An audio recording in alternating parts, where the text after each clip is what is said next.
Hello students, देखिए last lecture में हमने जहाँ पे स्टार्ट किया था बिजनेस स्टैट्स स्टार्ट किया था।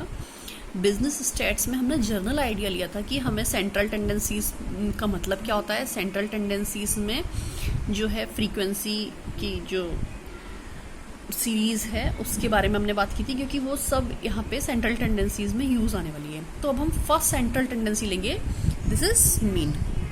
ठीक है, हम मीन से स्टार्ट करेंगे। मीन को क्या बोलते हैं? अर्थमेटिक मीन भी बोलते हैं।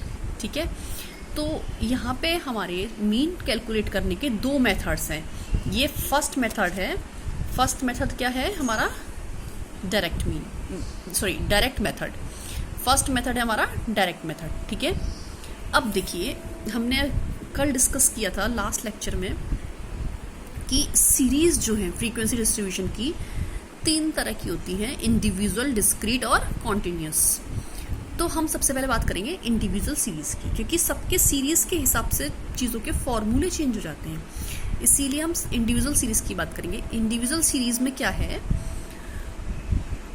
ये मीन का रिप्रेजेंटेशन इस वाले फॉर्मूले से होता है। ठीक है, मीन को रिप्रेजेंट कैसे करते हैं? इससे। This is the representation of mean. तो क्या होगा? Sum of all the observations divide by number of observations. मतलब हम स्टैट्स पढ़ते हैं तो हमारे पास होता क्या है, हमारे पास जो है डेटा होता है। डेटा के बेसिस पे हम सेंट्रल टेंडेंसी निकालने जा रहे हैं कि मतलब इसमें बीच की क्या चीज़ है। सेंटर मतलब मीडियम, कि हम बीच की पोजीशन निकालेंगे या बीच की वैल्यू कैलकुलेट करेंगे, वो सब चीज़ें अलग अलग होती हैं। तो मीन में हम क्या निकाल रहे हैं, एक मान सकते हैं कि अर्थमेटिक एवरेज टाइप का है ये।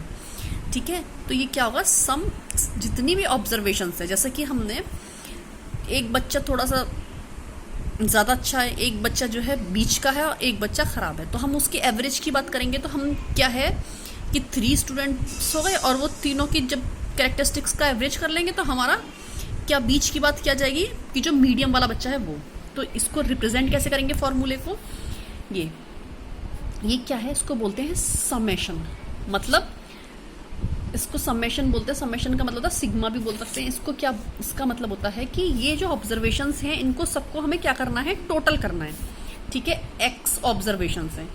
ठीक है ना, यहाँ पे कोई डेटा हमें गिवन होगा, उसको हमको क्या करना है? सबको टोटल करना है। तो टोटल, सबको टोटल का जो रिप्रेजेंटेशन है वो ये होता है summation.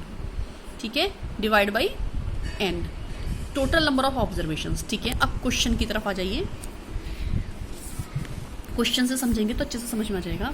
The monthly income of 5 persons are given below. ठीक है, 5 लोगों की मंथली इनकम गिवन है। ठीक है, फाइंड अर्थमेटिक मीन। आपको क्या निकालना है? अर्थमेटिक मीन निकालना है। और हमें 5 लोगों की मंथली इनकम गिवन है। क्या है? 1 2 3 4 5। ठीक है ना, इनकम क्या है आप इसे नोट कर लीजिए। हमने क्या किया, ऑब्जर्वेशंस ये हैं, दीज आर द ऑब्जर्वेशंस। इसको हम एक्स भी बोल सकते हैं, जैसे कि यहाँ पे हमने समेशन ऑफ एक्स लिया था। ठीक है, अब हम क्या करेंगे, इन पांचों का क्या कर दें? जोड़ दें और डिवाइड बाई क्या कर दें? 5। तो बहुत सरल तरीका है ये, इसको टोटल करना डिवाइड बाई 5। लेकिन इसमें कई सारी सीरीज हैं, तो ज़्यादातर सीरीज बहुत सारी होने के बाद तो कंफ्यूज हो जाते हैं हम लोग, लेकिन अच्छे से पढ़ते रहेंगे तो कुछ कभी कंफ्यूज नहीं होंगे। ठीक है, ये टोटल जो है इन पांचों का जो टोटल है वो ये है। ठीक है, तो ये समेशन कर लिया हमने। समेशन ऑफ एक्स ये हो गया, डिवाइड बाई ऑब्जर्वेशंस। ऑब्जर्वेशंस कितनी है? 5। 5 लोगों के बीच में देख रहे हैं तो 5 हो गया। तो ये हमारा मीन कितना निकल आएगा? 1140। ठीक है, मीन निकल आया। कोई प्रॉब्लम है मीन में? अभी सिंपल इंडिविजुअल सीरीज की है।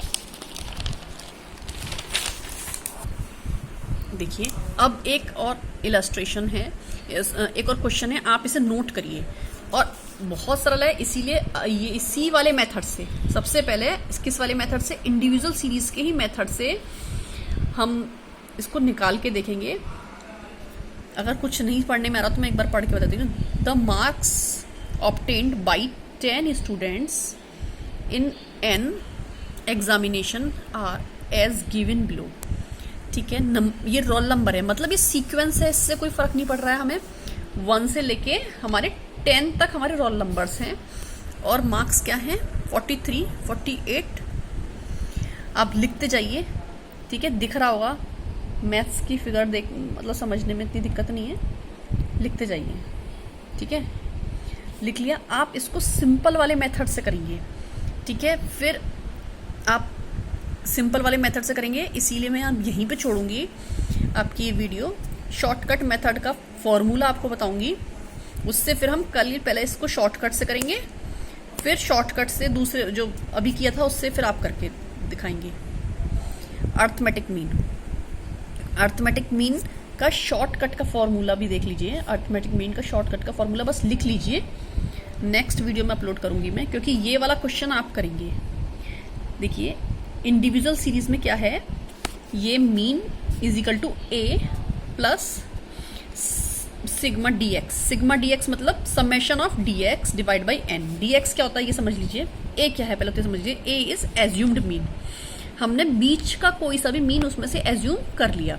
जितनी भी हमें फिगर्स गिवन है उसमें से कोई सा भी हमने एक फिगर एज्यूम कर लिया, ठीक है। डी एक्स जो है क्या है, deviation from assumed mean. D x जो है वो डेविएशन है किससे, एज्यूम्ड मीन से, ठीक है। तो डी एक्स क्या हो गया, d x is equal to x minus a.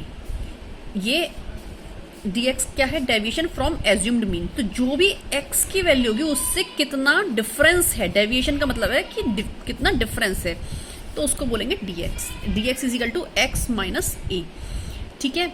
ये हमारे पास यहाँ पे सारी चीज़ें निकालने वाली आ गई। नेक्स्ट वाले लेक्चर में मैं इसका यही वाला क्वेश्चन पहले आपको शॉर्टकट मेथड से करवाऊंगी, जो आप करके लाएंगे डायरेक्ट मेथड से। तो और मुझे करके सब आंसर बताइएगा, उसके बाद ही आगे चलेंगे, ठीक है। ग्रुप में आंसर बताइएगा, नहीं तो कमेंट सेक्शन में आंसर बताइएगा, ठीक है। चलिए, ओके, गुड डे।